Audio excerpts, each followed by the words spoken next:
सकते थे क्या बताइए? दोनों मिलकर लड़ाई लड़ सकते हैं हम लोग? लड़ सकते हैं कि नहीं सकते हैं बताइए? आदरणीय साथियों, मेरे बस्तर से आए साथियों, मेरे बस्तर से आए प्रमुख साथियों, आदरणीय साथियों, ये लड़ाई सिर्फ अंबिकापुर और सरगुजा और सूरजपुर तक नहीं जाना चाहिए।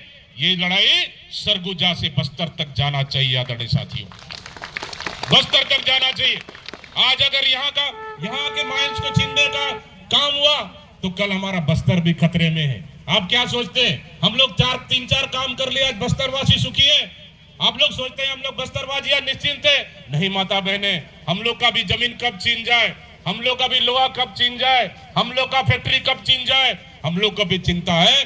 इसलिए हम लोग सिर्फ सरगुजा का बात नहीं है, पूरा छत्तीसगढ़ अस्मिता का बात है। और इस छत्तीसगढ़ अस्मिता के लिए पूरे लोग मिलकर लड़ाई लड़ना चाहिए। क्योंकि जहां जहां कोल माइंस है वहां पे हमारे लोगों के जल जंगल जमीन कोल माइंस हमारे लोगों के कब्जा है, हमारे लोगों का अधिकार है। हमारी सरकार एक ही चीज कहते थे, मुख्यमंत्री भूपेश बघेल जब थे उन्होंने एक ही चीज कहा कि अगर कोई चीज अगर प्रोजेक्ट लगता है स्थानीय ग्रामीणों के सहमति से लगेगा। अगर कोई स्थानीय ग्रामीण अगर विरोध करते हैं तो उनको बेदखल करके हमारी सरकार कोई भी योजना नहीं लाएगी। ये हमारी सरकार ने स्पष्ट कहा है। आदरणीय साथियों, बोधघाट जैसा परियोजना, बहुत बड़ा परियोजना, 42 गांव उजड़ रहा था। एक ऐसा व्यक्ति हूं मैं जहां हमारी सरकार, हमारे मुख्यमंत्री हमारे बीच में, मैंने कहा बोला साहब मैं सरकार में मैं वहां का जनप्रतिनिधि हूं, अगर ये प्रोजेक्ट लगेगा 42 गांव उजड़ेगा, इस पे विचार करना चाहिए, इस पे गांव वालों को पूछना चाहिए। मुझसे थोड़ा नाराज भी हुए। मुझे कुर्सी की चिंता नहीं है, ना मुझे पद पोस्ट की चिंता है। अगर कोई सच्चाई बात है, दुनिया की कोई ताकत मुझे बोलने से नहीं रोक सकता। आदरणीय साथियों, जो सच्चाई बोलना है मैं जहां बोलना है वहां बोलूंगा, जहां जो बोलना है बात रखूंगा मैं। लेकिन उसके बाद मैंने कहा परीक्षण करा लीजिए, परीक्षण हुआ और आज बोधघाट रुकने का काम हुआ और बोधघाट परियोजना को भी हम लोगों ने रोके। हमें पता है कि बोधघाट आएगा, इंद्रावती नदी से पानी आएगा, पानी की जरूरत है, बस्तर पूरा सूखे के चपेट में, हमको बांध की आवश्यकता है, हम रोकेंगे पानी को। लेकिन 42 गांव को उजाड़ के हम पानी नहीं रोकेंगे। 42 गांव के सहमति होगा तो पानी रोकेंगे। हम लोग का एक ही मंशा था आदरणीय साथियों, माता बहनों, और आज बोधघाट को भी हम लोगों ने रोक के बता दिया। इस तरह से वास्तव में हमारी सरकार ने लेमरू हेलीपैड के लिए कुछ जगह सुरक्षित की। शायद अगर थोड़ा सा और जगह बढ़ा दिए होते, मैं समझता हूं ये एरिया भी अगर सुरक्षित होता। लेकिन जिस दिन हमारी सरकार तो बदल गई, खुशी हुई हमें जिस दिन इन मीडिया वालों ने सबसे पहले मुझे पूछा कि छत्तीसगढ़ में सरकार बदल गई।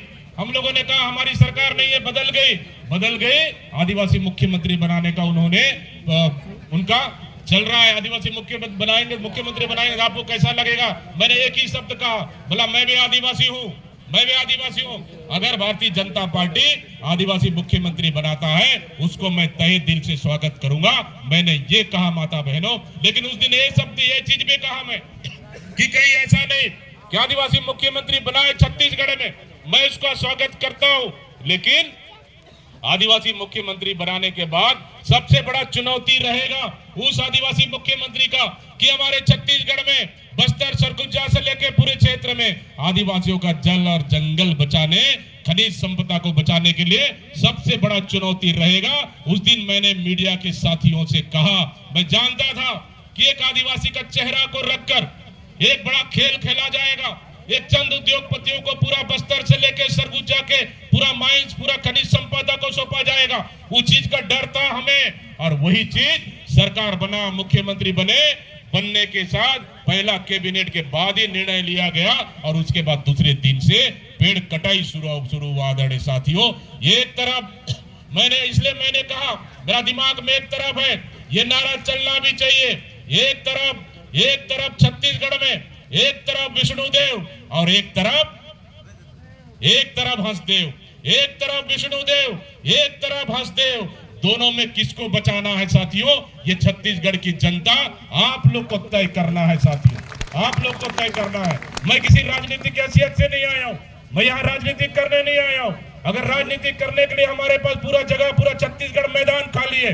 राजनीतिक करने के लिए सिर्फ हंसदेव एक मुद्दा नहीं है हमारे पास, राजनीतिक करने के लिए हमारे पास सैकड़ों मुद्दे हैं। किसान का मुद्दा है, युवा का मुद्दा है, महंगाई का मुद्दा है, बेरोजगारी का मुद्दा है। हर मुद्दे पे हमारे पास राजनीति करने के लिए, लेकिन ये मंच में राजनीति करने हम लोग नहीं आए हैं। हम उन माता बहनों, इन गांव वालों का दुख और तकलीफ को सुनने आए। मैं धन्यवाद देता हूं, बहुत सारे साथियों ने, आप लोगों ने आए, अपनी बातें रखे। मैं किसी का कोई आलोचना नहीं करूंगा, लेकिन मेरा एक ही मकसद है, हमारा एक ही मकसद है, हसदेव बचाना है। हसदेव बचाने की लड़ाई में हम पूरे आपके साथ है आदरणीय साथियों, हम पूरे आपके बराबर साथ है। इसलिए मैं कहता हूं, आज भी हमारी हसदेव की लड़ाई सोशल मीडिया में चल रहा है, फेसबुक में चल रहा है, लेकिन सरगुजा से बाहर नहीं निकल पाया है। मैंने कहा हसदेव बचाना है, पूरा छत्तीसगढ़ में इस आंदोलन को खड़ा करना पड़ेगा।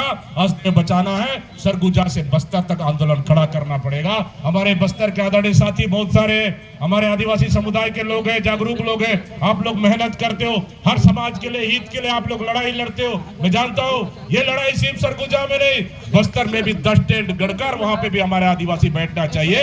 अगर वहां पे अगर हसदेव सरगुजा में हसदेव कट रहा है, तो बस्तर में भी यहाँ प्रभाव पड़ना चाहिए। ये तय करके हम लोग करना चाहिए आदरणीय साथियों। आपके लड़ाई में, हर लड़ाई में कदम से कदम मिलाकर है, आपकी लड़ाई में बराबर साथ है, और ये मुद्दा को लेकर सड़क से लेकर सदन तक लड़ा जाएगा। हमारी सरकार ने विधानसभा में प्रस्ताव पास किया पिछले समय कि हसदेव का कटाई नहीं होना चाहिए। उसके बाद फिर हमारे छत्तीसगढ़ सरकार ने पर्यावरण अनुमति को निरस्त करने के लिए चिट्ठी लिखा केंद्र सरकार को, उसका जवाब आज तक भी नहीं आया है। क्योंकि इनको लीज देना, इनको स्टैंडर्ड देना, इनको पास करना राज्य सरकार के हाथ में नहीं है। ठीक है, 100 कानून में 2, 4, 5, 10 कानून राज्य सरकार के हाथ में हो सकता है, लेकिन पूरा अधिकार केंद्र सरकार के पास है इसको देने और नहीं देने का। ये केंद्र सरकार का है इसलिए, लेकिन आज दोनों है। हमारे पास राज्य सरकार थी,